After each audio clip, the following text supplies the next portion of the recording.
it's always like the threat of losing one or two. You know what I'm saying? I thought last Right. week was going to be a loss. If they lose it, if they drop the game, I wouldn't be concerned one bit. You know what I'm saying? Now, the only thing right now at this point in the season, we halfway through this thing, and you just want to make sure everybody's playing their best football. You know what I'm saying? You want to make sure Jared Goff's playing his best football because let's be honest, I mean, he threw 5 picks in the last game because you don't want that trend to continue where he's constantly throwing interceptions. You know what I'm Right. saying? Which I don't believe that he's gonna, you know what I'm saying? I don't think that this is something new that's getting ready to start. I just believe, you have one or two bad games a year, man. You know what I mean? As a quarterback, as a team, you know what I mean? I think that these team has proved that they can overcome any, losing streak. They haven't had a losing streak in 2 years. You know what I mean? So I don't think it's anything to worry about. You know what I mean? But they will lose one while eventually, right? I mean, I'm looking at the schedule now. I remember we was playing the schedule game last couple times we've been on the phone, and that's been my $1 million question. Is like this team so locked in and so dominant, man. It's like I don't see who gonna beat them. I mean, who gonna step up to the plate and beat this team, man?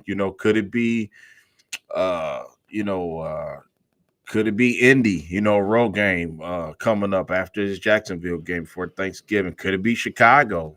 Could they play for their coach, which I don't believe is going to happen. I think they got an L coming when they come here. But you know what I'm saying? It Yeah. seems like we owe Chicago. They've been in pain in the butt for a couple years, man. We owe them a double digit win coming up. But yeah, I mean Buffalo. Well, if you want to look at San Fran, those are two games that they could lose down the stretch.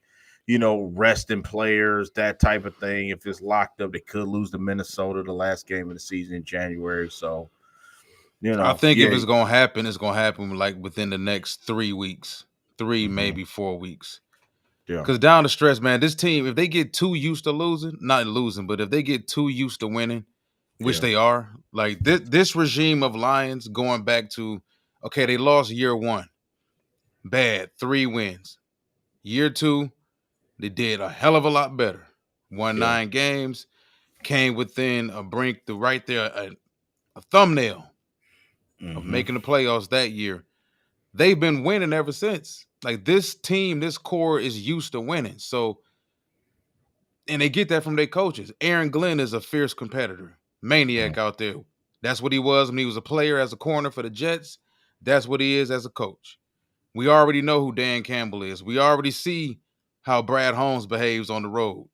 He's out there slapping fives with fans, and they're into it. This team doesn't want to lose. I don't think they believe in throwaway games. I think this hmm is one of these cultures instilled here in Detroit where we want to win. We don't give a damn. Same thing with the Baltimore Ravens. You don't win. How many straight preseason games was it? Or is it that the Baltimore Ravens have won some crazy number? I forgot. I think yeah, it's been like what 8, 9, or 10 years since they lost a preseason game. yeah, That's a characteristic of a very high quality organization. yeah. We want to Facts. win. We don't care what the hell it is, when it is. And then on top of that, it's Minnesota. Last Yeah, game of the season, let's say we got things wrapped up. Minnesota's still fighting for their lives, trying to get the 6 seed or 7 seed, whatever it may be. You think Dan to them don't want to step on Minnesota throats? yeah, yeah. Hell Bury them yeah. boys. Yeah, Hell bury yeah. them. Yep. Yep. Yeah. They got that mentality too. You know what I'm saying? Yes. Where I think that that's the one thing I think that has improved from the last 2 years compared to now. I think now they have that killer instinct where they want, you know what I'm saying? Like, remember, like San Fran, we played them last year, and it was like that's why we lost the game pretty much. You know what I mean? Because obviously it was some adjustments that they did, some fluky plays happen at the end, but ultimately you gotta have that. You gotta stump on their neck, that type of thing. When you get them down, and I think they have developed that this year by just the games that they won, you know what I'm saying, and just took control of it, and it was left it no doubt. You know what I mean? The only game they really, let's be honest, in the wins that they kind of struggled in was the Rams game. I mean, that was the first game of the season right there. You know what I mean? But other than that, I mean, Arizona was a competitive game, but but ultimately we knew the Lions would overpower them and overtake that team. You know what I'm saying, in the fourth quarter, like they did, and wear them down, that type of thing. But ever since the Arizona game, man, it's been like their wins have been dominant. You know, they've won what, six straight, seven straight games or something like that. So You believe it's six straight. yeah, we on a winning streak, man. 6 year. What's the team record? I don't even have it in front of me. Well, what's the record for most win? You know, it just seems like we breaking all these records. They might hit that one. You know, most consecutive wins for a franchise. Uh, you know, Yeah, I mean it's special. It's definitely mhm, special what we're watching right now. I've been saying it like the last 3 4 weeks. This team has a serious glow about them. Considering the fact that everything they've lost. yeah, We've been ever since Aiden Hutchinson left the Dallas Cowboy game with the injury. We've been hammering, clamoring, yeah, yelling, pass rush help, pass rush help, edge rush, edge rush. This team's undefeated. They lost Davenport a couple weeks prior to losing him. They still undefeated. They've lost defensive tackles. Like guys like Broderick Martin haven't played all season. They expected him to be a part of what they were building along that defensive line. We haven't had him. They winning. mhm, Now, the one thing that hasn't bitten us, the one group is that secondary. Now, if we start losing guys back there, a Branch or a Kirby Joseph, and those are guys that can't be replaced simply because Melifonwu still isn't playing. If we had another safety that was healthy that we could really honestly depend on, I would feel a little different. yeah. But we have Big enough difference depth at there. corner that we can lose one guy, I think. Hmm. We don't want to lose multiple, but we're just playing so opportunistic right now as well. And they're doing everything pretty solid. Fans still get upset about the yardage given up. Yardage don't win games. Yeah, You gotta look at the points, look at the scoreboard, look at the red zone defense, look at the yeah, run defense, look at the takeaways, look at offense's efficiency against us. It's through the floor.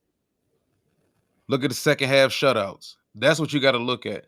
This team is playing elite football, and there's not a team in the league playing better than them right now. I understand the Chiefs are undefeated, and by default, when you're undefeated 9 weeks into the season, you get the benefit of the doubt. And on top of that, you have Patrick Mahomes, you have Andy Reid. Both of those guys are Hall of Fame at what they do. Chris Jones, Hall of Famer, heading towards it. One of the best defensive players in football, probably top five. The defensive coordinator, like the Chiefs have a lot. They have a lot. I still think, even hmm, though that they're going through what they're going through in the AFC right now, they're probably still the favorites to come out of the AFC. And I still feel like, listen, that's the best possible matchup I think the NFL can get is Lions and Chiefs. You're hmm, getting high quality defense on both sides. You're getting, even though you're not getting high quality offense from the Chiefs, you're still getting an offensive mind in Andy Reid and Patrick Mahomes. yeah, Then with Detroit, you're getting the number one offense in football. So not to get too sidetracked, man, but we looking ahead yeah, because our team is 8-1, man. That's why we having these 2024 midseason team awards. This is the first time we're gonna have this. yeah, And yeah.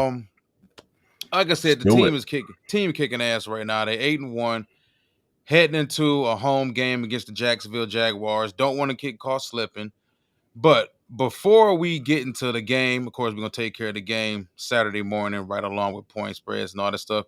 We want to get into these awards, man. And I want to start with the coaches first.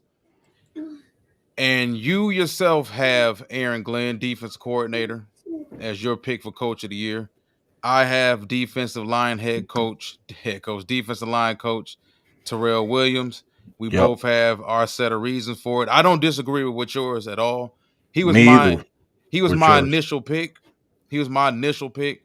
But then I wanted to dig a little deeper into what was Yeah. going on. And before I get into my thoughts on Terrell Williams, why did you pick Aaron Glenn? Yeah. First of all, I give you props too because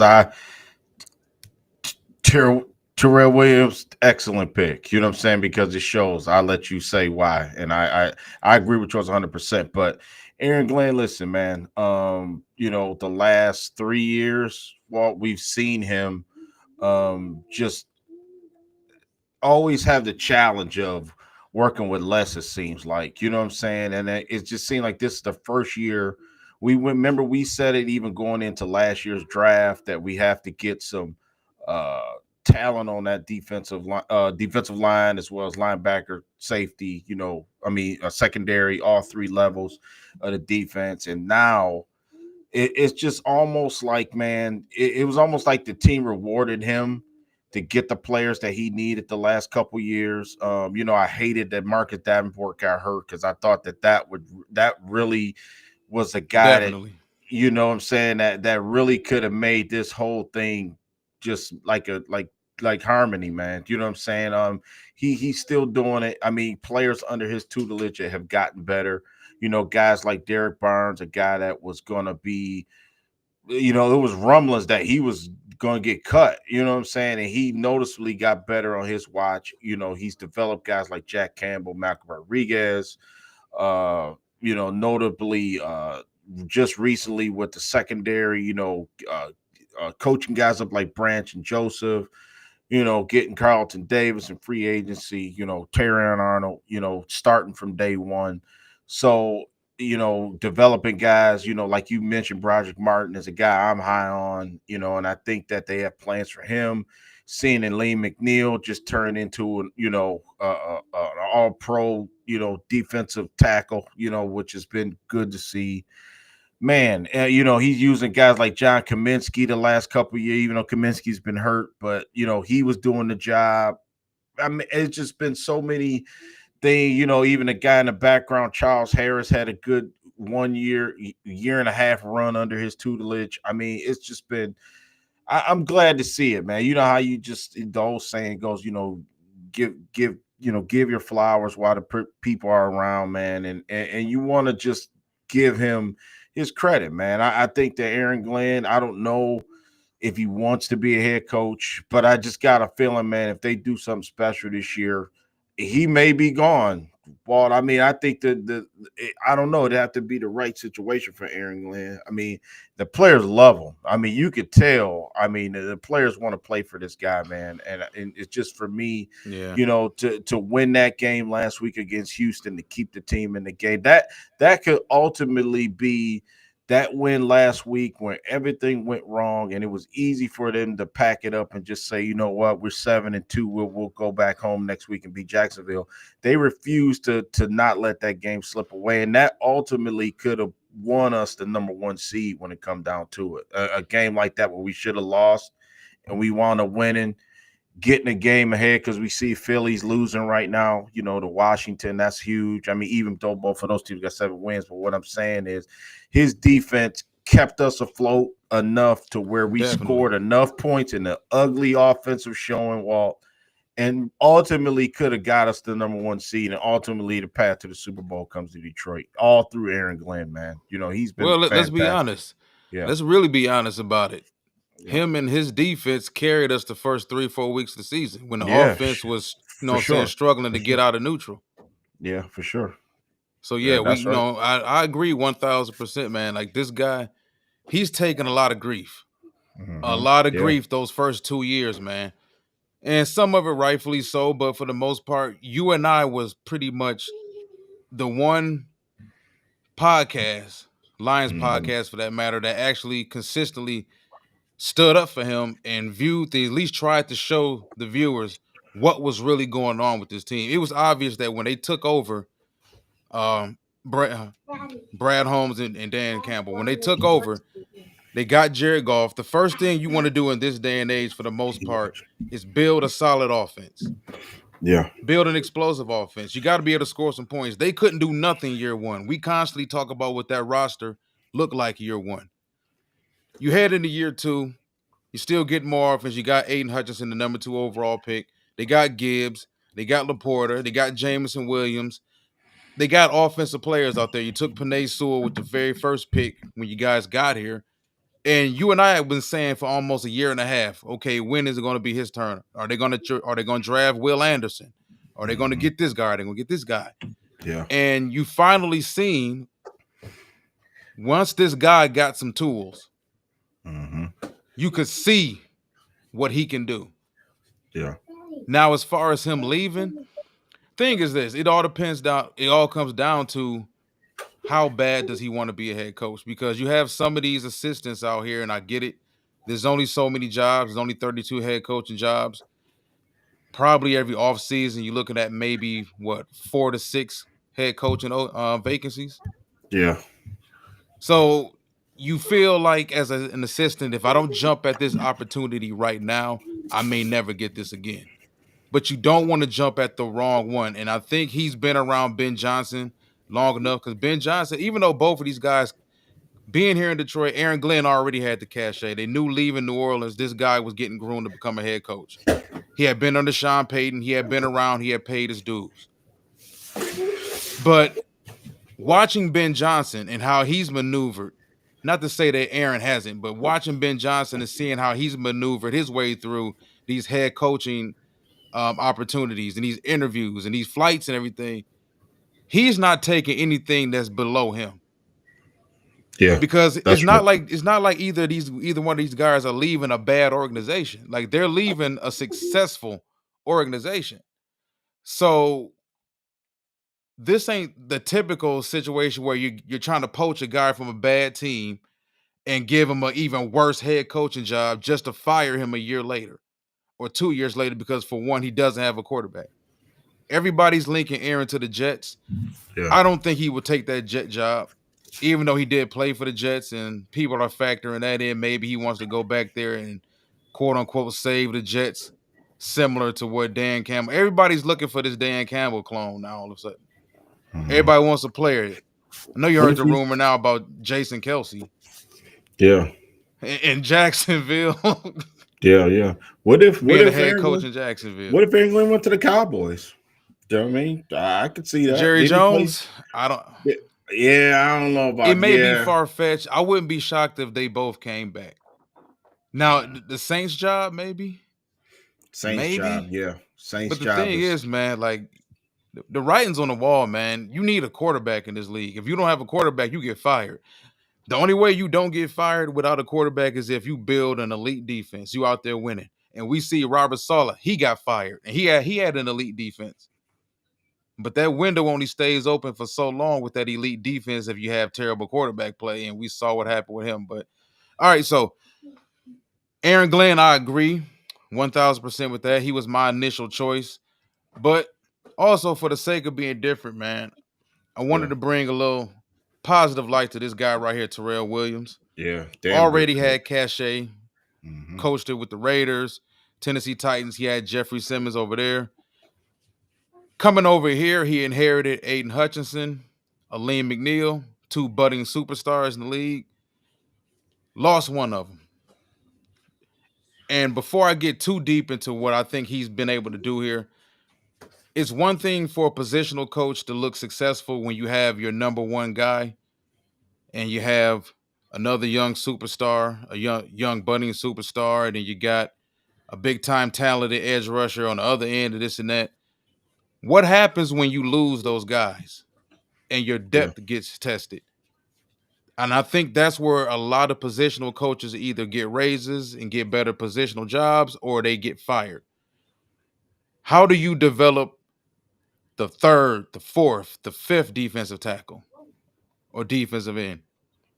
This man lost an all pro caliber edge rusher, defensive end, Aiden Hutchinson, who also helped him out tremendously and anchored his run defense on the perimeter.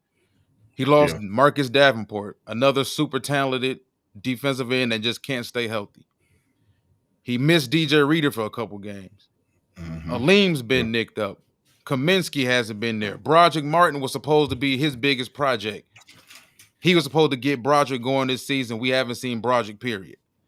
yeah, Makai Wingo, late yeah, round pick. Been getting some good work out of him. He's yeah, been nicked up. He's getting the best out of Josh Pascal that we've seen from Pascal since he's been in the league. yeah, I think this man has done a tremendous job. And then yeah, on top of all of that, the fact that you, as the defensive line coach, you lose both of your defensive ends. Both of these guys are elite run defenders as well, Hutchinson and Davenport. So not only are you losing your pass rush on the perimeter, but you're also losing your boundary run defense. Your defensive coordinator comes to you and says, "Hey, listen, big fella, I know this is a lot of stress on them boys, but I'm gonna need them defensive tackles to not only anchor our run defense, but I'm gonna also need them to be our main pass rush pressure. That's And they right. doing Yeah. it. And they doing it. They put more on these dudes' plate, and they doing it. That's Yeah. why, like, Aaron Glenn and Terrell Williams go hand in hand. They both Yeah. working with each other, man. They both working with each other, and I just wanted to, like I said, bring some positive light to Terrell Williams, because typically on shows like this, or awards like this, whatever it may be, when people are giving these players their flowers, nobody ever talks about the positional coaches, the No. linebacker coach, the D line coach, the offensive line coach, the running backs coach. So Yeah. yeah, like I said, No. yep. I Go love ahead. it. I love. No, I was just gonna say, well, exceptional. You're right, man. I mean, he's made a difference. You know what I mean? Terrell Williams has made a difference, bro. You know what I'm saying? And they're notably better across that defensive line. I think ultimately the way we handle things as an organization. I thought that Dan Campbell did a good job from the start, saying that you got to earn it, man. You know what I'm saying? I mean, basically, even remember Jack Campbell had got drafted, and early reports was he wasn't given the spot right away. You know what I'm saying? And then Derek Barnes kind of emerged, and then it was like, okay, Jack kind of had a slow start, like because from day one he wasn't out there, and then he's been starting ever since. But what I'm saying is, these guys are doing it right, man. They got the right coaches and they got the right people in place. So just well said on Terrell Williams. I'm glad we got him. You know what I mean? That was a good hire within. So it's going to stay the way it is and continue to get better. Definitely, definitely. Great transition, my man, because you started talking about Jack Campbell. Most improved player, you got Brian Branch. I have linebacker Jack Campbell. Mm-hmm. I'll kick it off with this one. Jack, coming into the league, trying to play whether it's off ball linebacker, middle linebacker for damn sure, Yeah. it's already difficult enough. On top of that, you got a veteran in front of you in Alexander Zaloni. He was brought back mainly to be your tutor, to get you ready to get that red dot on your helmet. He winds up outplaying you. And he Yeah. ends up keeping the job. So Yeah. boom, like I was the first round pick. I was supposed to be getting the job, but man, my mentor outperformed everybody and he got the job. Can't take the OG out. He performing. And they paid him. Then you Uh-huh. turn around, you mentioned Derek Barnes emerging, hit his stride last year. So it's been kind of like, not, I don't want to call it bad luck because we got two other linebackers playing. We had two other linebackers playing very well, but for Jack's development, I think it was bad luck. Uh-huh. Because even if he would have been in a situation where he went to an organization, a team, a scheme where he was thrown right into the fire, he still would have struggled. But it's time on task. The only way you really get better is being out there actually playing. So, but the level Jack's playing at now, and I think people haven't really noticed it as much because he's not doing the splash things. Yeah. But what I do Yeah. see from Jack is the fact that Jack does react a whole lot better. He's reacting a whole lot quicker. And Yeah. of course, that's Yep. mainly because he's more confident now in what he's seen. Yep. He's Um, supposed to be. Yep. yeah, yeah, he's confident and he knows exactly where he's supposed to be now. Uh-huh. Before it was, as a linebacker, there's so much. Hey, am I doing this right? Am I not doing this? Am I supposed to be there? Am I supposed to be there? The athleticism doesn't matter. Well, let me not say it doesn't matter, but take Jamin Davis from the Washington Commanders, for example. It's athleticism and coaching. Neither are neither without either one. And, That's right. Jamin Davis' first couple seasons in the league looked really bad. Very athletic off ball linebacker. Looked very bad, looked very uncomfortable, looked out of place. And he had three potential all pro defensive tackles linemen in front of him. Now in Dan Quinn's defense, and I haven't been through the film to check out what Dan Quinn's doing any different in Washington from Uh-huh. what he did with the Atlanta Falcons or what he did with the Seahawks or what he did with the Dallas Cowboys. Cowboys for that matter. Yeah. He gets the most out of his linebackers and his corners, his DBs in general.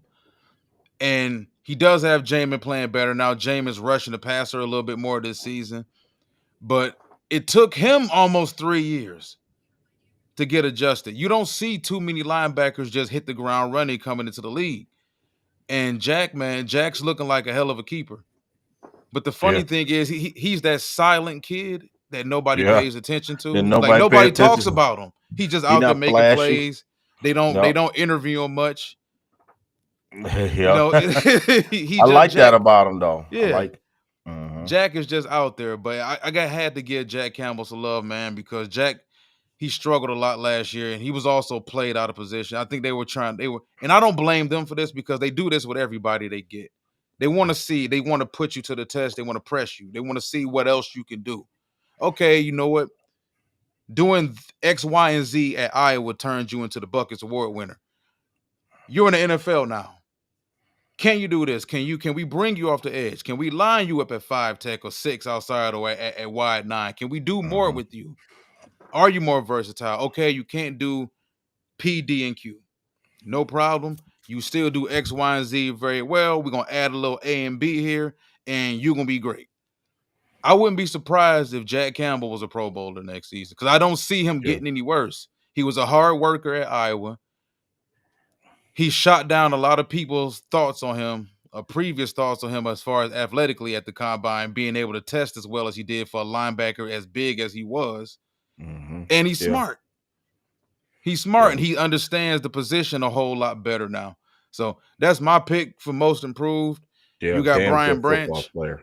Yep. Yep. Campbell, damn good football player. Love him. Yeah, I got Brian Branch just because he could easily been defensive player of the year, to this point, man. Brian Branch has been fantastic. I think last year was a feeling out process, as a rookie. Obviously, first game against Patrick Mahomes, he got the tip pass, pick six in his first NFL game. Just think the minute he's been drafted, man. Remember, he didn't get he felt he should have been a first round pick, and didn't get picked, and then he came back the next day. Had his street clothes on. They wanted to hear his name get called, man, and the Lions took him. I think that was the singular one of the best draft picks we ever had. You know what I'm saying? I mean, I really do as an organization, even though you can say, oh, well, he fell in your lap because no one took him, blah, blah, blah, whatever. But listen, man, Brian Branch is that guy, Pro Bowl safety right now, in my opinion. I mean, it's name some other guys that's better than him right now. I mean, that position. Tell me, give me a list of 3 or 4 other guys you think Well, that's better listen, than Brian Branch right you now. already know how I feel about Branch and Yeah, our yeah, discussions about Branch after we drafted him, even when he was at Alabama. I think he's yeah. tremendous. I think he's a tremendous football player. Hmm. Um, I got another award for him, Yeah, but yeah, of course, of yeah, course. Yeah, I know you do. Yeah, I'm yeah, glad but we I kind think of got we he's. switched off.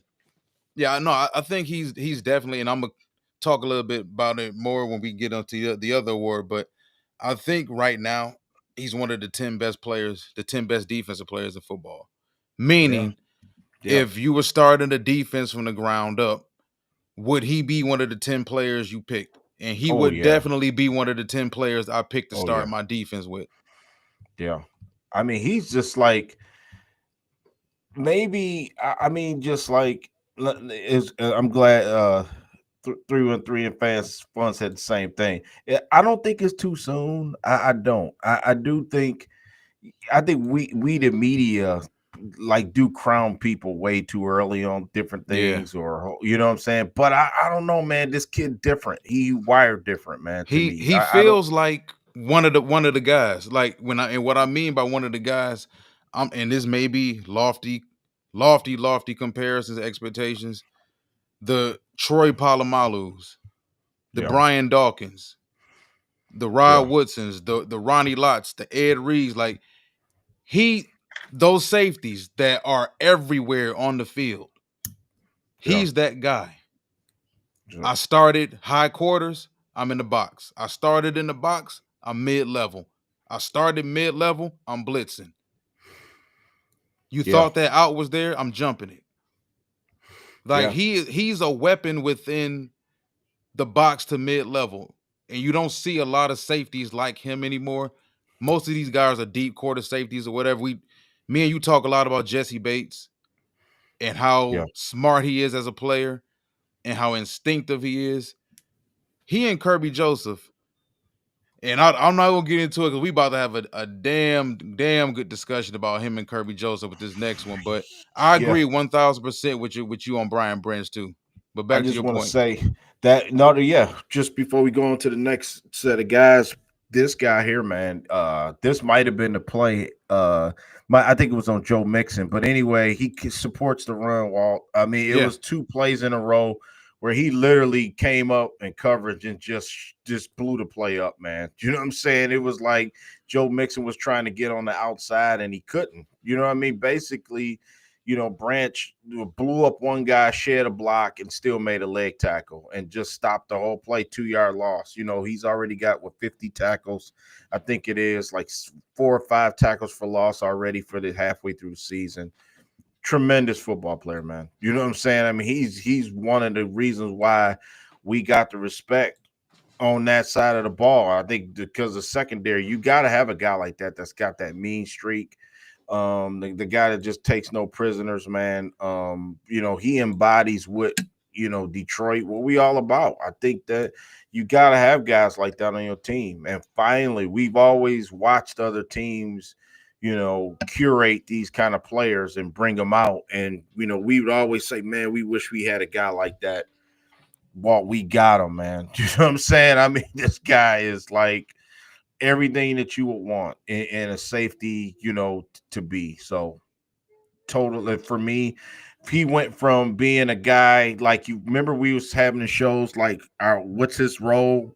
Are we gonna find a spot for him? That type of thing. We got a loaded secondary to he hands down starter backbone of that unit, that type of thing this year. So definitely, definitely. mhm. All right, so let's debate this, man. Um, this right here, and Yeah. 313 just made the comparison. He said that Rodney Harrison made the comparison of Ed Reed and Troy. I think that's who these two dudes are. I Mhm. think Brian Branch is a more. I think he's well, at least with how Pittsburgh utilized Troy early through pretty much majority of his career. They let Troy roam a lot. Troy also played the deep halves more than Brian Branch does. I get the comparison with him and Troy because he's a guy that blows up plays in the box. They blitz him. They haven't blitzed him as much as they did last year, mainly because he's not playing the nickel as much. But him and Kirby Joseph, man, you've got Kirby at Defensive Mhm. Player of the Year, and I got Brian Branch. Go ahead, man. Yeah, I mean, it could have easily flipped. And if you just tuned in, I had Brian Branch my most improved player. So I just want to put that out there if you just tuning in. But yeah, Kirby Joseph Wall, he's went from, you know, from the minute he got drafted from Illinois. I know we did a show on him before he got drafted, and I like what I seen. His ability to just stick his hands just stick to the ball, man. Period. You know what I'm saying? He's always around the football. He has 14 career. I got it right here. I think he's got 14 career interceptions. In 3 seasons right now. He's got 6 right now. In 9 games. Super durable. He's only missed 2 games in his career in 3 years, man. Kirby Joseph is that guy to me. Like I said, is he, hella athletic? No, you don't have to be, to play that spot. He really instinctive. I just think that him and Branch, the combination of those two, 10 interceptions for the season, man, has got that position on lock. I think they're the reason why we probably gonna make it to the Super Bowl, because I was worried, like, could we handle all the offensive firepower that was coming our way this year with the various teams we're playing with, especially in our division. And they've been up to the task, man. And I think Kirby Jones, the quarterback back there, he's like the quarterback that that stirs the drink. Like I say, he may not be, and what I like about it is he doesn't have to do what Brian Branch does to be successful. I mean, he has his own unique skill set. You know what I'm saying? I mean, the length. like I said, around the goal line, he murder, man, trying to, get around him, try to turn him around, try to, and I think that's why, Tyrion and Carlton Davis can play man and be a little bit more aggressive, press coverage, how we want to play sometimes, because we got Kirby Joseph back there. You know what I'm saying? Because if the quarterback make a mistake or he let a ball, and we've seen it happen numerous times this season, he gonna get got, man. He gonna get got. And Kirby Joseph's good in the run support. That was the reason why he got that pick Yeah, six he's gotten against better. Jordan He's Love. gotten a lot better. You know what I'm saying? Because he came up and he was there. You know what I mean? He was right there, like trying to make a play and to stop a screen or stop a short yardage play and wound up getting a pick six. So yeah, well, he's gotten better every year. That's what you want since 2022. 4 interceptions, 23, 4 interceptions in 15 games, and he's got 6 already in 9 games. You got to believe, he's going to get a couple more probably. He said his goal was this year, well, before the season started, that he wanted to lead the league in interceptions. You know what I'm saying? He well on his way of doing that, man. You know what I mean? Kirby Joseph, standout defensive safety. I mean, man, free safety. And let me just tell you this: a lot of people will be lining up to sign Kirby Joseph, man.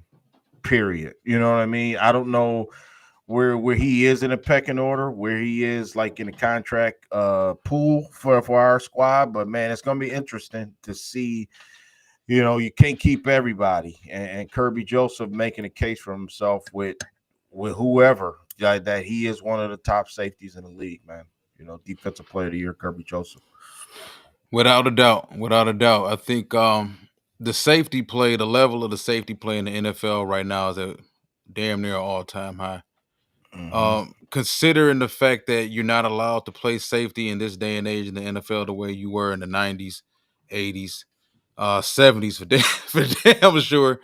The fact that these safeties have been pretty much retrained to be back level corners for the most part. Like the demand on safety in this day and age in the NFL is crazy, man. Like it's gonna get to a point where they're gonna need you to run 4-3. They want guys to be able to play cover one with Yeah, guys that can run sideline to sideline, guys that can start in cover zero and then bail in the cover one. Like a lot of things defensively, like the Brian Flores defensively does with the Minnesota Vikings. The pressure that's put on these safeties in this day and age in the NFL, especially the free safety, it's a yeah. lot of casualties that comes with that job, man. And the fact that he's improved as much as he has in the Mm-hmm. run game, because that was the thing coming out of Illinois. He wasn't that physical in the run game. Not to say he was soft, because he wasn't soft, but everybody's not a hitter. Everybody's Yeah, not a tackler. Like some safeties throw their bodies around. He's one of those. He started out as a safety that was more of a guy that threw his body around more than he was a guy that came in, hit hard, wrapped up, and this and that. Now he's complete. yeah, He's complete. But as you said, he and Brian they're like the yin to each other's yang.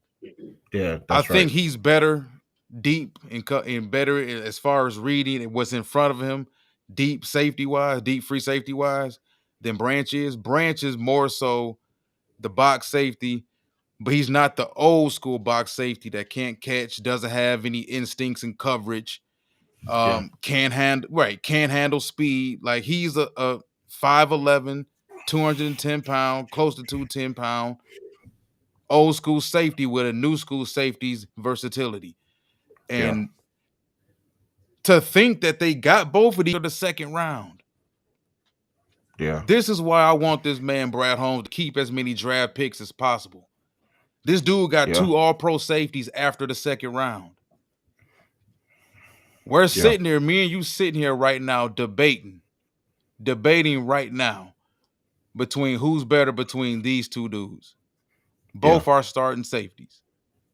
That's something to like really be proud of, man. And just to piggyback off of your pick, shout out to Tracy, because I think when yeah, you go back to when this rebuild started, yeah. Tracy Tracy Walker. Walker, Taylor Decker, Frank Ragnow that was it. That was the only good that was left behind from the last regime. Tracy got paid that offseason. Tracy was supposed to be like Tracy, but like Kirby Joseph. Yeah. People forget Tracy Walker made plays on the back end too. Tracy Walker started out as a low draft pick, worked his way into a big contract, immediately got hurt. Kirby Joseph was drafted. Brian Branch was drafted. Ifiatu Melifonwu was drafted. He eventually found himself caught up in the numbers game and is gone. Yeah. But Kirby Joseph did bring up the fact that, and this was going on during his rookie season, that Tracy was very instrumental in his development and helped him out a lot. And considering the fact that a veteran in his position, knowing that they just drafted two more safeties, and I'm coming off of an injury, he could have been bitter towards the young dogs. He wasn't. He was very helpful. He understood, this is the laws of the game. It is what it is. But Kirby did say that Tracy was very, very instrumental in his development back then. So, like I said, I just wanted to give a quick shout out to Tracy Walker too, man. But I just think, Brian Branch, man, my pick. Whew. Everything, and we didn't talk about. That's how tremendous both these safeties are. But even with Brian Branch, we've brought this man up in 3 different other topics. Yeah. When you look at, and I said, if you're talking about your start of the defense, expansion team, your start of the defense from the ground up, if you're drafting 10 players in the league right now, Brian Branch is going to be one of those 10 players you pick. I don't give a damn what order you put him in, whether you feel like he should be the first defensive player selected or he should be the 10th. You're a damn fool if you don't want that type of safety on your defense. Yeah. Brian Branch, coming from where he came from Alabama, tremendous program. Brad Holmes, they love Alabama, love their players, knew everything about them. The fact that he slipped to where he slipped to because of a 4.85. Because of a 4.85. Not 4.85, sorry about that. I don't want to kill his 40 that bad. A 4.58. Because of a 4.58, he slipped to where he slipped to. Common sense was that this dude was a football player. Common sense showed you at Alabama the responsibility Nick Saban gave him in that defense. Common sense showed you that this dude knew what he was doing on the field. The coaching he had, the pedigree he came from. This dude was a 5-star prospect. This dude was the dude in high school. He was the dude in college. But because of a 4.58, y'all let this man fall all the way to where he fell. And you and I talked about this before. Sometimes the NFL just gets it wrong. They got Amon-Ra St. Brown wrong. They got Amon-Ra wrong too. Yep. They get too caught up in these measurables. And when you go back, you look at a list of those wide receivers that got drafted of Amon-Ra St. Brown. Half them dudes don't play in the league anymore. You can go back and look at the DBs selected ahead of Brian Branch. If we're redrafting that draft from last year, Brian Branch is a top 7 pick. I guarantee you. Yeah, facts. It's a different day and age in the NFL, man. We may see 2 or 3 safeties selected in the first round in this draft coming up in 2025 because safety is such an important position on the field now. It's damn near as important, if not maybe more important than corner. Because if you can't protect that back end of the field, man, and you can't get those guys involved in the run fits, because you need safeties to be able to get in run fits as well. If you have poor safety play and poor defensive tackle play, you don't have nothing. I understand everybody loves the edge rushers. They get all the money and this and that, the outside linebackers that also rush and everything, and the high profile cornerbacks with the sexy nicknames and this and that. If you don't have any safeties and you don't have any interior defensive line, you have nothing on the defense. So for me, I just think that, and I get it, Kirby has made tremendous game-changing plays, but so is Branch. I think Branch just makes some more in other facets of the game. I don't think either answer is wrong in this at all. I think both of these dudes are dynamite and would be defensive player of the year on any defense for that matter. But what do you think about Branch in the sense that, okay, Now we're talking about looking forward to next off season Mhm. after that. Yeah, You talking about two safeties that may demand 14 mil a year because the price is going up. yeah, You may yeah, be able to re-sign both of these guys once. Seattle did it with Cam Chancellor and Earl Thomas. You're not yeah. going to re-sign both of these guys twice. That's right. Yeah, and that's what I was saying. You got to make a decision. You keep one, but man, then obviously, like you said, and you know, you don't even want to think about that right now. But like I said, it's a good problem to have if you want to say it's a problem right now because they still on their rookie deals right now. But Brad Holmes has been kind of getting guys early before they hit the market, that type of thing. And then maybe that might be something we could do. And maybe, you don't never want to say, these guys give us a discount, that type of thing because Not they for late earn it. round picks. If I'm a Yeah. late round pick and I become an all pro, Yeah, yeah, come on right, now. right. You Like you can't gotta pay lowball me. me either. You know what I'm saying? So, yeah, man. You know me with Brian Branch. This my guy, man. Totally has changed the landscape of our team. I think he's one of the reasons why the defense can be respected to a point. You know what I'm saying? Last year, I just thought it was a feeling out process. Like you say, you just find kind of seeing what he can do, seeing how he fits in the scheme. Credit Aaron Glenn. We touched on that. The way he's handled these guys and put these guys in position to be good players. And I think the Lions are using Brian Branch exactly, the way they should use him. Because he's a force, man. No mistake about it. I mean, we're halfway through the season. I guarantee you, he'll be the one that makes the play. To lock this division down, to win a playoff game, to dare I say, to win the Super Bowl. I mean, he's that kind of guy. He's got a feel for big plays every game. Think about it. Every game he's played in, especially the big games when it's been, Sunday night football. He had a great game. Monday night against Seattle, played good. Uh, against Kansas City last year in his first game as a rookie, pick six on Patrick Mahomes. It was a tip ball, but it's still he took it to the house. So I like everything about Brian Branch. I told you, I say it once, I say it again. It's like he gives us a clear advantage. You know what I'm saying? I mean, I think that whatever deficiencies we have in our secondary, I think those two guys, Branch and Kirby Joseph, just make up the difference, man. I really do. I believe that. And Amik Robertson. I think that these guys are really just took it to the next level. I didn't think that they would be good as they are. I mean, I didn't think Brian Branch would be that big of a game changer the way he is right now. This soon. You know what I mean? Like somebody said in the comments, you're right, too soon. I mean, maybe we hyping him up too much, maybe, but man, I mean, he'd have to fall off the face of the earth right now. The last 8 games I of the mean, we're season. talking to What's the how many times have we seen this from a strong safety though? I mean, no, yeah, actually from a guy who started as a nickel last year, yeah, dabbled a little bit in safety, in strong safety, and then yeah, move him full time to strong safety and make all pro. yeah. Like he has the potential to make all pro in his second year, even though I don't think they're gonna give it to both of them. They're gonna slight one of them. Mhm. But because they're like I said, the level of safety play in the league is at an all time high right now.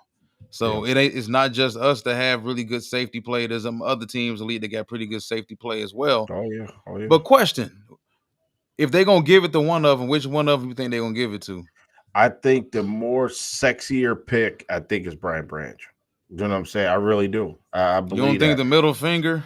Yeah, I was just gonna You say don't think that double maybe, bird did but something? but the reason why, like, sort of like with the MVP of the league, like you gotta have the stats. So let's just say Kirby Joseph is the season with 9 picks or 8 picks. Oh, he has to He be all might get pro. it just because of that number. You know what I'm saying? The number, like Or what if he had people a was chance to break the record? And I think was it Ryan McNeil had like 11. I think I forget. I gotta look that up and see what the yeah, record is for Ryan most McNeil picks for in the the Rams, season. right? Didn't he play for the Rams? Yeah. Yeah, back in the day. Yeah, I mean, something like that. I do think it's stat driven, like the MVP of the league. I don't think that you can be an MVP of the league and have 20, you know what I'm saying, Walt, 20 touchdowns and 15 interceptions. That's not a stat line for an MVP player. You know what I'm saying? So therefore, Brian Branch does a lot of the dirty work, and just he want to lower the boom on somebody. Those plays, unless it's tackle for loss, is not really documented. You know what I'm saying? It's not really accounted for. Unless you Um, making those big time sports center highlight plays like Troy would make, jumping over the deep, jumping over the line of scrimmage on people and all that. yeah. So it may be Kirby Joseph. You know what I mean? Just because of the interception number. Oh, Kirby got a long way to go. Because you talking about What's the record? Night Train Lane with 14 back in 14 picks. 1952. Lester Hayes, but wasn't they using Stickum? Yeah, Hey, they was getting up. hey, listen. If they cheating, they cheating. Yeah, If yeah. you're using Stickum, you're using Stickum. I don't know about all that, but Well, look at the quarterbacks we got coming up, man. Turnover City. Listen, Mac Jones, possibly Anthony Richardson, back in the lineup. Caleb Williams twice, well, Jordan you know Love they don't again. let Richardson throw. So Yeah. So you know what I'm saying? Right. And then you got Sam Darnold again. Hey, he got opportunity here. You know what I'm saying? To get 4 or 5 more, I think, before the season's out. So we'll keep an eye on it. We'll keep an eye well, on how it about definitely. this? How about this guy get his first one? Nah. No, rookie of the year, man. You said it yourself. It's kind of by default, man. You can, and I'm not trashing this draft class at all. I think this draft class right now, as of right now, probably gets an incomplete. Out of the past 3 draft classes, this is the one where it's like, okay, we don't walk away from it at least mid-season unless somebody turns it on down the stretch. This is the one draft class where we kind of sitting here at mid-season, like, I don't know, like, do we have any players like guys that we can say, yeah, that's it? Like Aiden Mhm. Hutchinson, we knew his year. Panay Sewell, we knew from the moment Panay got off the airplane. We Mhm. we knew about him. Yeah. St. Brown, the work ethic that same year. We knew St. Brown was, we didn't, I don't think we knew St. Brown was going to become 2 years later the level of player that he is right now, to the point that we gave him an extension quick, a new contract quick. But we knew St. Brown was going to be here for a while. You could tell with Mhm. some of these players, like, okay, that dude's a serious maniac, hard worker. He Mhm. catches everything. Golf likes him. And when you're young and your quarterback likes you and you catch everything, you good. But outside of that, so, Yeah. oh, can you still hear me? Yeah, I get you. Why it frees me like that? It froze you up. Yeah, but no, Yeah. I just think, yeah, Terrion Arnold, man, rookie of the year. Mhm. We've gotten some good play from Wingo, as you mentioned. We were talking about it in the pre-show, but Mhm. Wingo's been in and out of lineup. Not nothing enough to really say, okay, he's overtaking Arnold. Yeah. Rakestraw, he's kind of still developing along. Yeah. Manu's nothing. Not calling him nothing, but we haven't, I gotten haven't anything. seen them. Mahogany, as you mentioned. Yeah. Vikai, we haven't needed him, honestly. Yeah. So, and Terrion has had his issues. We all know that with the PIs or whatnot. But at the end of the day, and I'm gonna let you get into it in a second, I think some of the issues he's had, and I don't want people to think though he's bad. He's not bad at all. You see the penalties he draws, but at the end of the day, he stays in the pocket. He's not, and the big issue I had with him coming out, and I talked about it prior to the draft, was he's not the most explosive, fast, quick, twitchy athlete, but he's very solid technique wise. He's patient. He doesn't panic. Yeah, he makes up the difference too. Like if he, he'll get burnt and then but he'll make it up his speed, and he can still get into play. You know what I mean? But the issue for me is obviously not turning around. You know what I'm saying? It's like he's looking at I've seen it like on tape. He's looking at the receiver, a lot and trying to anticipate when that ball's going to get there simultaneously, and he's been guessing wrong lately. You know what I'm saying? But he hadn't had a pass interference in a month before last week. You know what I'm saying? So he had been better, just in coverage. you know what I'm saying? Like last week, people say, "Oh, well, that was a pass interference," which it probably was last week. It was, but hey, usually they would call the Lions for those little hand checks or pulling of the jersey or the type of thing, and he got away with it. You know what I'm saying? I'm not gonna cry about that because hey, it was in our favor. You know what I'm saying? But he has done some good things, man. I mean, I'm from what I've seen. Yeah, it don't look good on. It don't look good. Like, damn, he got another pass interference. You know what I'm saying? In a drive, you give him a first down, and ultimately give him a touchdown if you get him close to the end zone. But I do think that he's gonna pay off dividends, man. I think all of the growing pains. It's tough playing corner, man. It's tough. Look at Sauce Gardner. I mean, he's been a non-factor this year. You know what I'm saying? And we know Sauce can play, but it's tough, man. Yeah, It's tough. You know what I I mean? think we kind of overblew Sauce a little bit too, man. Yeah, Also, man, corner is a very difficult position to just play at a high level for 7, 8, 9 years. You yeah, know, it takes a certain level of corner, certain level of talent to be able to play at a very high level for that long. Look at AJ Terrell with Atlanta. Like mhm, AJ Terrell, when he came into the league a few years ago, he was looking like a top 2, 3, 4 corner in the league his first couple years. As of late, he's not playing as well. yeah, Sometimes scheme changes affect these corners. Sometimes, the level of responsibilities you give them. Sometimes it's the matchups. But Sauce playing in well, I don't want to get too deep into why I think Sauce is kind of not necessarily falling off, but his play hasn't been to the level it used to be. But yeah, like I said, with Terrion, man, and they've thrown Terrion in right from the get-go. yeah. They haven't benched him. He hasn't played poorly enough to bench him. No, no, Um, I absolutely think not. if the PIs were costing them games, I think his biggest issue, he doesn't take the right angles because if you look at him when he comes out of his back pedal, he's still watching the hips too long of the wide receiver, Yeah, and he's not exploding quick enough. I'm yeah, seeing slower wide receivers. It's not even just mainly the athletic guys. I see lesser athletic wide receivers get the jump on him like that. If he yeah, can start taking better angles, maybe then he'll get more picks. yeah, But as Tristan Clark was saying, Bobby Drake was saying in the conversation, he is always in position. He just does not look back for the ball. That's yeah. true too. I mean, That's true. he panics, Yeah, that's and true. he panics with his hands because that comes from that lack of athleticism. But he's still in a good enough position to make a play. Yeah, But he's just still like maybe a good 2 to 3 inches off. He doesn't have the longest arms either.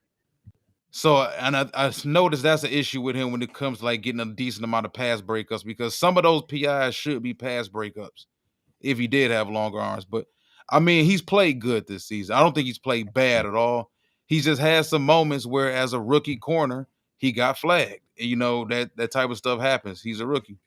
yeah. Of course, of course. Yeah, like I say, I like him about us. He's got some good traits. He really does. You know what I'm saying? Like, and that stuff is all coachable. Totally, totally know that Aaron Glenn, as long as he's here, he'll coach him up. You know what I'm saying? That's all that stuff's correctable. It's not like, oh my God, this guy like Cam Sutton, even though it's a different player, that he's gonna be getting burnt, you know what I'm saying, on a regular basis. So yeah, I'm cool with Terry Arnold, man. You know what I'm saying? I mean, I just want to, clean up some stuff. That's all. You know what I mean? I just think that he is there.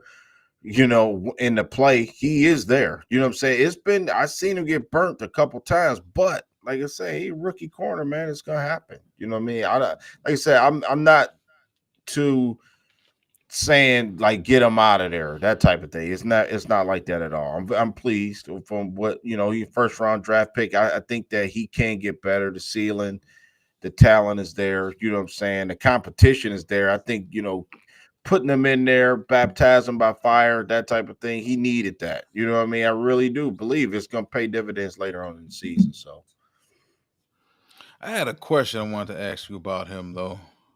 Yeah, so with as elite as the safety play has been behind him, though, Hmm. Do you think that saved him a lot?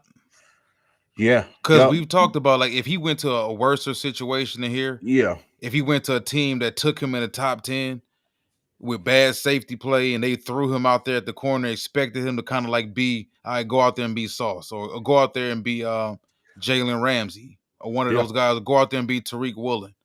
Yeah. He may be in a way worse situation. But we Yeah. talked about it after the draft. We neither one of us are like we're really the highest on him.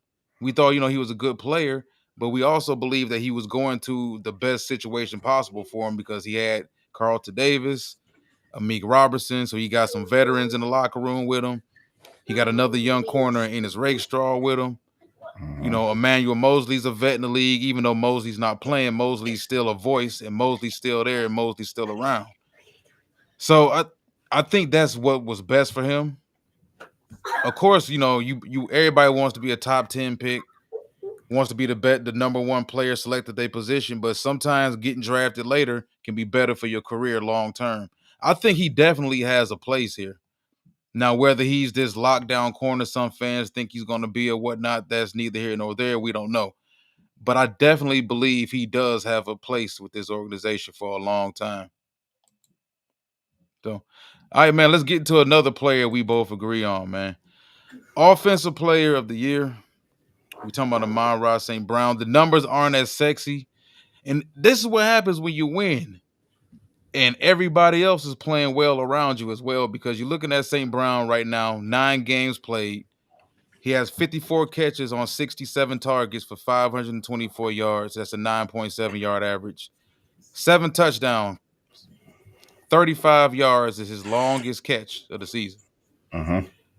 Now, and I think I know where you're going to go with it. Probably going to be similar to where I'm going to go with it.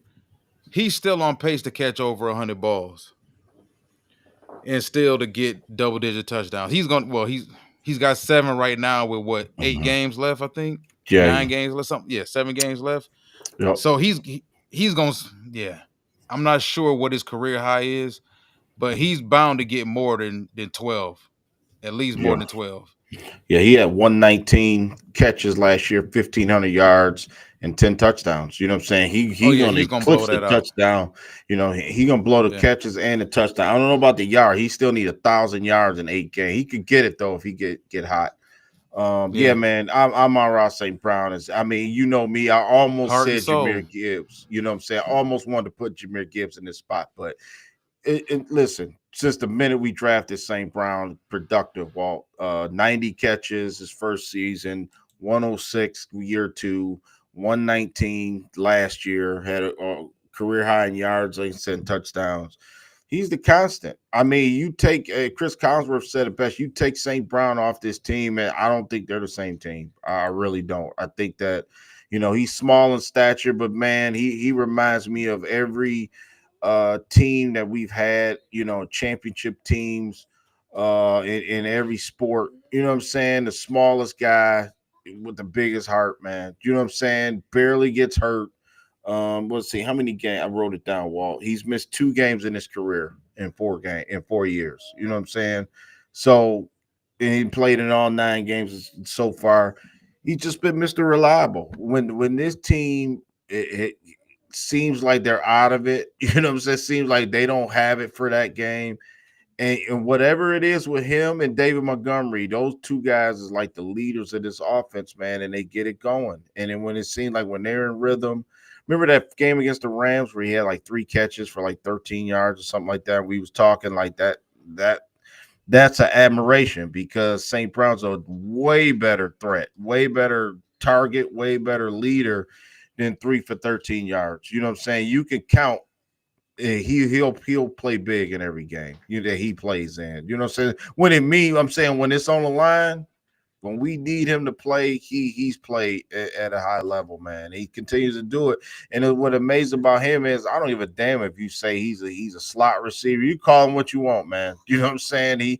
I see a lot of slander, around, message boards and stuff like that. People say that he's not an elite, not AJ Brown, not a George Pickens, not Justin Jefferson or the elite guys in the league like that. He's not even a Marvin Harrison.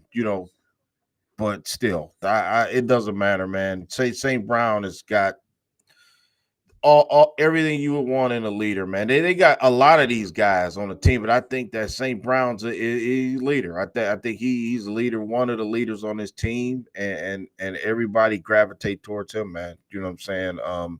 As far as the offense go, Jared Goff is his favorite.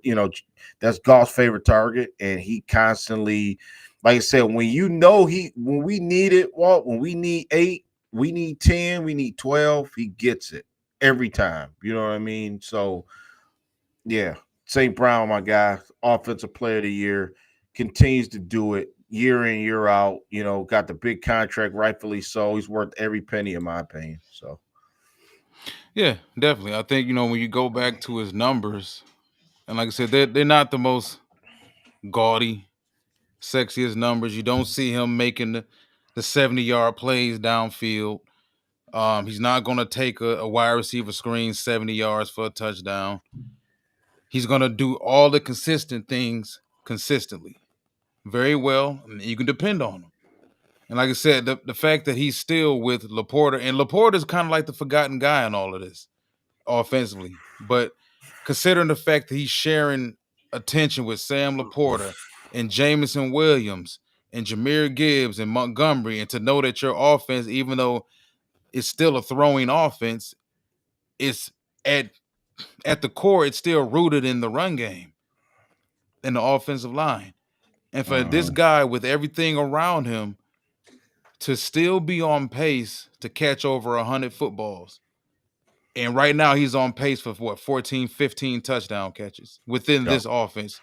And I think that's a tremendous testament to exactly who he is as a player, man. I think he took a lot of flack coming out of USC. USC wide receivers did not have the most glowing reputation when it came with the NFL. You talking about guys like Marquise Lee and Dwayne Mhm. Jarrett, Mike Williams, Kerry Colbert, R.J. Soward. Like, they had a ton of guys who were all big time prospects who got to the league and became nothing. They kind of fizzled out.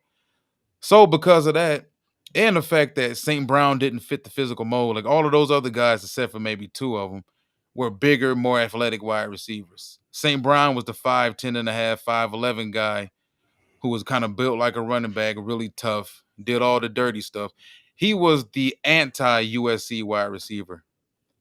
He was the guy that bucked all the USC trends coming out of there. And this dude is the heart and soul, right along with Panay Sewell. From year Mhm. one, those two dudes, that's what they built. They built everything off of with those two players.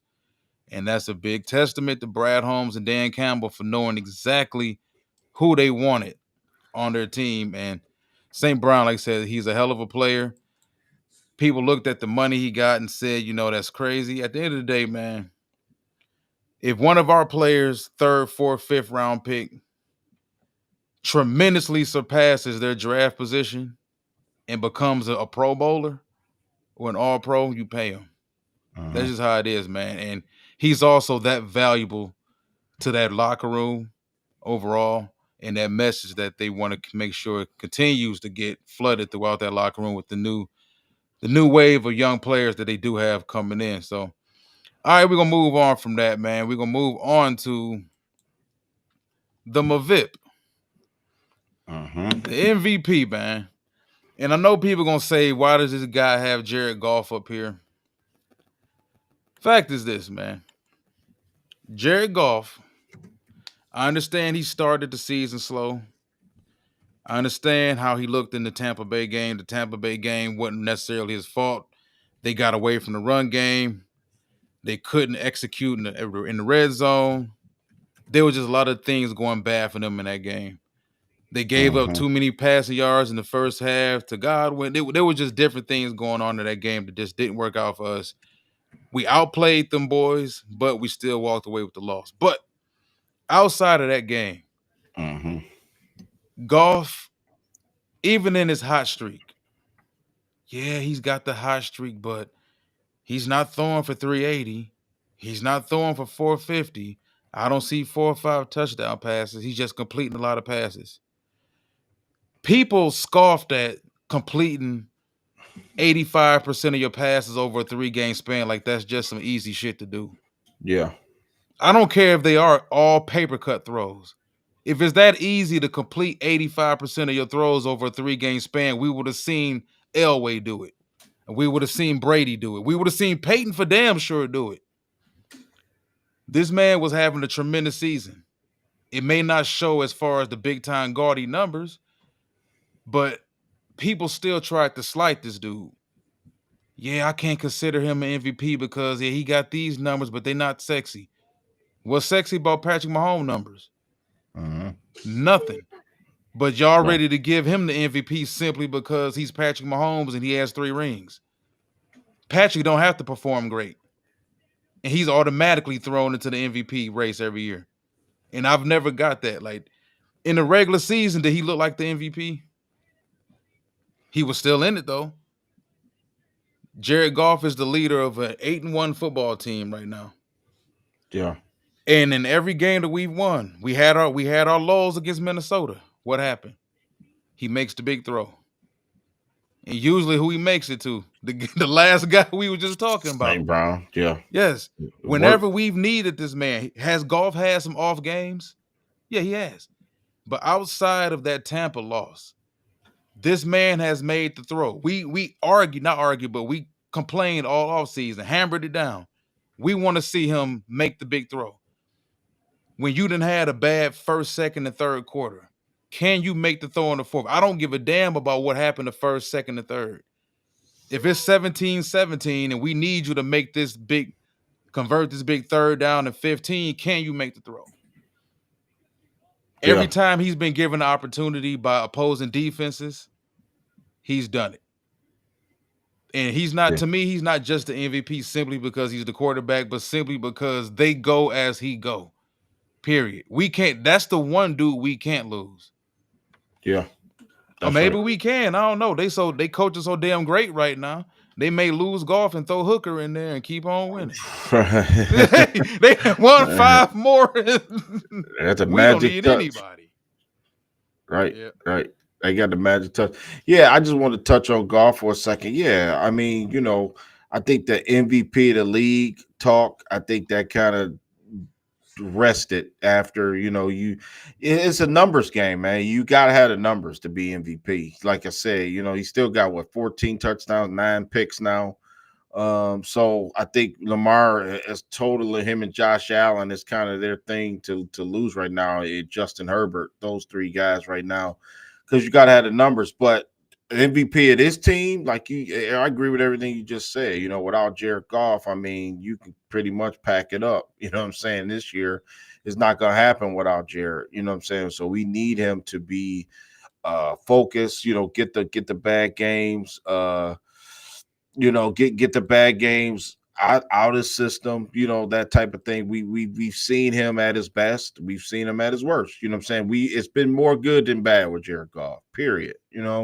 From the times that I doubted him when we first got him, I mean, he surpassed all of that. The minute he won the division with me and won 2 playoff games, man, all that other stuff was out the window for me. You know what I'm saying? And the way he started this season, that's the only thing I think we have to make sure when the playoff starts, Walt, that Jared Goff is in rhythm and he's playing and he's confident. Like, as far as throwing the ball, I mean, I think he can gut out some wins, but like you said, I would like to see him more in rhythm, you know what I'm saying, and getting it out there, getting them passes out crisper.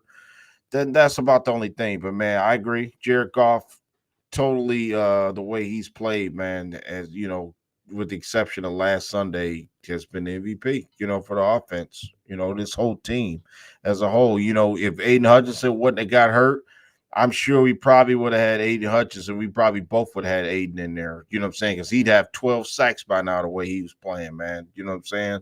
So, yeah. And then for myself, having David Montgomery, I just think that, man, again, he may not be, you know, Gibbs is more, and I had honorable mention. I had Jameer Gibbs in this spot because I think that the like just like Kirby Joseph and Branch, those two complement each other, Montgomery and Gibbs. You know what I'm saying? And usually Montgomery's the guy that starts the game and sets the tone. You know how hard that is in the NFL, man, to know when other teams know that you are their guy, like other teams know what's coming with Montgomery to start the game. And usually he gets off to a good start. You know what I'm saying? And has this way with whatever D line he's playing again. You know, our offensive line does, but he usually gets the yards he needs to get, you know, to start and set the tone. You know, today maybe Montgomery sets the tone, man. He runs, you know, like Campbell said, he runs with a purpose. He gets everybody just hype. I mean, for you know, 3rd and 4, 3rd and 5, they hand the ball off, bro, and he gets it. You know what I'm saying? They Montgomery a lot of times. He didn't Sunday. They got him a couple times, but usually you know, David Montgomery is money, man. You know what I'm saying? Around the goal line wall already. And people tend to forget the 4 years he was in Chicago. I agree with you. I agree with you, Bobby Dre. I agree. Like I No, said, I you agree. can't really. I ain't really think about co MVPs. I just thought about one MVP, one Yeah, person. me too. Me But too. If I had to yeah, pick one, just that's why. yeah, But people forget his 4 years in Chicago, man. He was highly productive, and that offensive line was horrible. You know what I mean? So, already Walt he has what because last year I compared it to last year, 219 carries last year, 1,015 yards. 13 total touchdowns, right? So this year, 122 carries. Him and Gibbs have the same amount of carries, 122, 520 yards, which is he's kind of down on yards, 8 touchdowns already. He's gonna surpass 13 from last year. You know what I mean? He may set the record. Jamal, well, I think he did set the record. I think maybe a couple years ago. Whatever record it is for Lions touchdowns for running backs, he may get it. You know what I'm saying? Because the best equalizer for this whole offense to have Dave Montgomery running goal line chances, end zone. You know what I'm saying? They make a yeah, concerted effort to give Money Montgomery the ball, man. You know what I'm saying? And I think without him, Jameer Gibbs brings another dynamic that other teams got to plan for that they're not ready for. But I think it all sets the tone because you get the hard downhill yards from Montgomery, you know, that wants to slam, you know, helmet, you know, get a hat on somebody. Then you got Gibbs is just phenomenal in his feel for the game and just able to in the fourth quarter. Jameer Gibbs has been fantastic. The last 2 drives against Minnesota on the yep. road, the last 2 drives against Houston on the road. Watch Gibbs, man. He's got a knack of just stretching the field in the fourth quarter, and by that time the opposing team, well, they're gassed. Okay, they've been I'm leaned glad you on. brought that up too. I was They've gonna make been, that same point. you know what I'm saying? They've been chasing our guys, hit real hard. You got Penny Sewell pancaking people in the It's a lane. method to the madness, and I and Yeah, I, I you. said it during the game, man. People Yeah. was angry because they kept running the ball to the left. They kept Mm-hmm. running the ball to the left for that same exact reason. They beat you up for Mm-hmm. 2 quarters, two and a half, 3 quarters. Then by the fourth quarter, you all sore, your helmet swelling up, your back hurt, you Yeah. might have sprained a knee or something out there. You out there still fighting for your life. And then what do? They bring in this 4-3 dude. Okay, so now we're gonna start running outside. Now we want y'all to, after y'all spent the last 3 quarters trying to tackle this refrigerator, now we want y'all to go tackle this Ferrari. And that's exactly how they get teams. Houston looked like in the fourth quarter they couldn't even handle that boy. It almost looked like they would rather had tackled Montgomery. Because That's right. after you've been getting beat on by a 215, 220-pound running back for 3 quarters, now do you Mhm. really want to go out there and chase this Ferrari? Yeah. Right. Right. So it's them boys tough, man. Them boys is tough. Yeah. Phenomenal, man. And you real quick before we get out of here, I did. Did you do your defensive guy? Your defensive player of the year? You got yours. Yep, Um. yep. I ain't get a chance to make a caption for it, but I did. We did. We just had it up. It was Brian Branch, and you had Kirby Okay. Joseph. Okay. Okay. Yeah, like you say, other people at County, I had Lee McNeil too. Honorable mention, man. And Lee McNeil's been fantastic. You know what I'm saying? Just three and a half sacks, 6 tackles for loss. You know, he had the big contract, you know, to start earlier this season. We've seen the evolution of Aleem McNeil, Walt. You know what I'm saying? Yep. And it's been good to see, man. You know what I'm saying? Aleem out there balling. You know what I'm Another saying? guy drafted after the second round After the second that round, might man. be top 10 at his position in the league. Yeah, yo. He blew up a couple plays. He's getting pressure from the interior. He getting in there. You know what I mean? He gonna last year he had what 5 sacks, I think it was. He gonna get that. He gonna better know, you know, and I like about it is everybody that we've signed are playing better now that they got the contract. You know what I'm saying? You know, usually the time we see it in whatever sport that, you know, a Yeah. player gets paid and then, you know, for whatever reason the production is off. Not Kenny these Galladay. guys, man. Yeah, Kenny got oh my goodness. Not these guys, man. We got a good squad, Walt. I mean, I think that this was a good idea, you know what I'm saying, by you to have this show because right now it's well deserved. I mean, you know, we see something good here. We see some nice, you know, opportunities. I think where our team is going to eat, man, these next couple weeks. I think this is going to be stats galore. I think these guys can get their money up. You know what I'm saying? The defense, you know, Zadarius Smith. We're gonna break it down on Saturday. You know, we're gonna be able to have him out there and see how he fits into the puzzle on the defensive side of the ball. So, you know, playing Mac Jones, and I think Mac Jones going to start. It doesn't look like Trevor Lawrence is going to play, so you know we able to hit that on Saturday. You know about the game against the Jaguars. Definitely. Yeah, like I said, man, this team is 8-1. I think this show was well deserved. It didn't get any realistic awards or any big time bonuses or anything like that, but it was just us showing this team some respect. I think they deserved it. Like I said, a team that was built outside of Panay Sewell and Aiden Hutchinson. This is a team that was pretty much built off of third, fourth, fifth round picks. And guys, we got 2 safeties who were drafted after the second round who turned out to be Pro Bowlers and all pros. And now we're in a situation where we can have these type of shows because our team deserves it. So I want to thank everybody for joining us tonight. Make sure y'all hit YouTube up tomorrow and Saturday and Sunday and watch this show again all in the next week.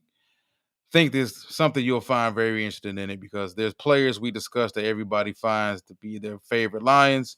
And with that said, we will be back Saturday morning to break down the Jacksonville Jaguars and what we need to do to get to 9-1 and take a complete stranglehold on the NFC, especially if the Eagles lose tonight. We might really be in the driver's seat. You got the score on that game? Can't hear you.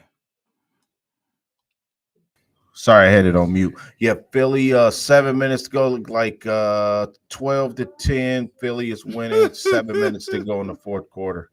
So they still can't crack 20. Yep. None of the teams can crack 20. The quarterback play ain't been great in this game. And then that, you know what, man, that tush push kind of I'm kind of getting sick of seeing. I don't know, man. Philly a weird team. They are. They weird, man. They weird. They got a weird coach. Yeah. To have that much money invested in 2 wide receivers and can't crack 20 points is unacceptable. Yeah. And your quarterback making money. Yeah.